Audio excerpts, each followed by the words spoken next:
to Sala's Kitchen. இன்னைக்கு நம்ம பார்க்க போறது yet another simple recipe, தயிர் சாதம். தயிர் சாதத்துல அப்படி என்ன இருக்குன்னு நிறைய பேர் யோசிக்கிறது உண்டு. ஆனா அதுல நிறைய டிப்ஸ் இருக்குங்க. நம்ம புளிப்பில்லாம தயிர் சாதம் பண்றது ரொம்பவே ஒரு சிரமமான ஒரு விஷயம். இப்ப புளிப்பில்லாம எப்படி பண்றதுங்கறத தான் இன்னைக்கு நம்ம பார்க்க போறோம். இங்க பாத்தீங்கன்னா சாதம் வடிச்சு வச்சிருக்கேன். அப்புறம் கொஞ்சம் கேரட், கொத்தமல்லி, பச்சை மிளகாய். இந்த பச்சை மிளகாயை பாத்தீங்கன்னா விதைய எடுத்துட்டு வச்சிருக்கிறேன். அப்புறம் நம்ம எப்படி தாளிக்கிறதுங்கிறத பார்க்க போறோம். இப்போ ஃபர்ஸ்ட் அடுப்பு பற்ற வச்சுட்டு நம்ம இதுல கொஞ்சம் எண்ணெய் ஊற்றிக்கலாம். ஃபர்ஸ்ட் கொஞ்சம் கடலைப்பருப்பு சேர்த்துக்கோங்க. இப்போ அடுத்து கடுகு கொஞ்சம் சேர்த்துக்கலாம். கடுகு பொரிஞ்ச உடனே இது பாத்தீங்கன்னா ஜிஞ்சர், இஞ்சி பவுடர் பண்ணி வச்சிருக்கிறேன். அதையும் இதில் சேர்த்துக்கலாம். சேர்த்துட்டு இந்த பச்சை மிளகாய் சேர்த்துக்கோங்க. அடுத்து என்ன பண்ண போகிறோம், இந்த கேரட் நல்லா ஃபைனாக நறுக்கி வச்சிருக்கிறேன். இப்போ கொஞ்சம் பெருங்காயத்தூள் சேர்த்துக்கலாம்.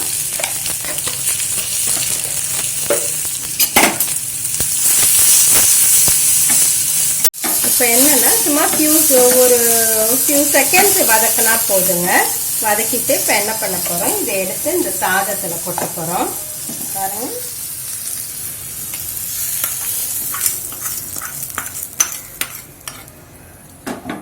இப்போ சாதத்துக்கு தேவையான உப்பு சேர்த்துக்கலாங்க. இந்த அளவு உப்பு சேர்க்குறேன். இப்போ நீங்கள் வீட்டில் தயிர் சாதம் சாப்பிட்ற மாதிரி இருந்ததுன்னா நீங்கள் என்ன பண்ணுங்க, இது எல்லாத்தையும் நல்லா பிசைஞ்சு வச்சிருங்க. சாப்பிடும்போது உங்க தட்டுல கொஞ்சம் தயிரை ஊற்றி மிக்ஸ் பண்ணி சாப்பிட்டீங்கன்னா ரொம்ப டேஸ்டா இருக்கும். அல்லது நீங்க கட்டிக்கிட்டு போற மாதிரி இருந்துச்சுன்னா பால் ஊத்தி அதுல ஒரு சொட்டு தயிர் ஊத்துனீங்கன்னா கண்டிப்பா அது புளிப்பு டேஸ்ட் வந்துடும். ஏன்னா அந்த பாலும் தயிரும் சேர்ந்து உறைஞ்சு நமக்கு புளிப்பு டேஸ்ட் தரும். அதனால கட்டிக்கிட்டு போற மாதிரி இருக்கும்போது அந்த சமயத்துல நீங்க என்ன பண்ணுங்கன்னா, இது எல்லாத்தையும் பிசைஞ்சிட்டு சும்மா ஒரே ஒரு ஸ்பூன் தயிர் மட்டும், இந்த ஒரு ஸ்பூன் தயிர் ஊற்றி கொஞ்சம் தண்ணி ஊற்றி நல்லா இதை பிசைஞ்சிட்டிங்கன்னா நீங்க மத்தியானம் 1 மணி 2 மணிக்கு சாப்பிடும் போது கூட அந்த சாதம் புளிப்பு தன்மை ஏறாது. அது மத்தியானம் சாப்பிட்றதுக்கு நல்லாவே டேஸ்டாவே இருக்கும். அப்கோர்ஸ் நல்ல புளிப்பு தயிர் பிடிக்கிறவங்க கொஞ்சம் கூட தயிர் சேர்த்துக்கலாம். புளிப்பு பிடிக்காதவங்க இந்த மாதிரி கொஞ்சமா தயிரும் தண்ணியும் ஊற்றி மிக்ஸ் பண்ணி நீங்க டிஃபன் பாக்ஸ்ல போட்டு எடுத்துக்கிட்டு போகலாம். ஸோ இந்த மெத்தட்ல பண்ணி பார்த்தீங்கன்னா தயிர் சாதம் ரொம்ப டேஸ்டா இருக்கும். இப்போ இது போட்டிருக்கோம். போட்டு இப்போ இதை நல்லா பிசைஞ்சு எடுக்க போறோம். அடுத்து இந்த கொத்தமல்லியை சேர்த்துக்கோங்க. கொத்தமல்லி சேர்த்து அதையும் பிசைஞ்சுக்கோங்க. இது ரொம்ப டேஸ்டா இருக்குங்க இந்த தயிர் சாதம். கண்டிப்பா நீங்க எல்லாருமே செஞ்சு பாருங்க. இப்ப நம்ம தயிர் சாதத்துக்கு எல்லாம் தாளிச்சு கொட்டியாச்சு. இப்ப அடுத்து தயிர் போட்டிருக்கேன். இது இப்ப சாப்பிட்றதுக்காக தயிரை கொஞ்சம் அதிகமா ஊற்றியிருக்கேன். கொஞ்சம் தயிர் சேர்த்துக்கலாம். இதுல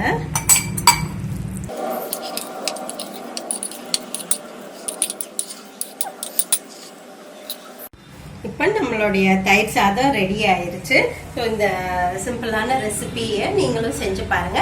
தயிர் சாதத்துக்கு ஒரு முக்கியமான டிப், இன்னொரு டிப் என்னன்னா, நல்லா சாதம் கொஞ்சம் குழைவா இருக்கணும். அப்பதான் அது நல்லா அந்த தயிர் சாதம் எல்லாமே நல்லா மிக்ஸ் ஆகி நல்லா இருக்கும். ஒரு க்ரீமி டேஸ்ட் நமக்கு கிடைக்கும். ஸோ டைம் இருக்கும்போது செஞ்சு பாருங்க. செஞ்சு பார்த்துட்டு எப்படி இருக்குன்னு சொல்லுங்க. மீண்டும் உங்களை அடுத்த ரெசிபியுடன் சந்திக்கிறேன். அதுவரை உங்களிடமிருந்து விடைபெறுவது உங்கள் விசாலாட்சி.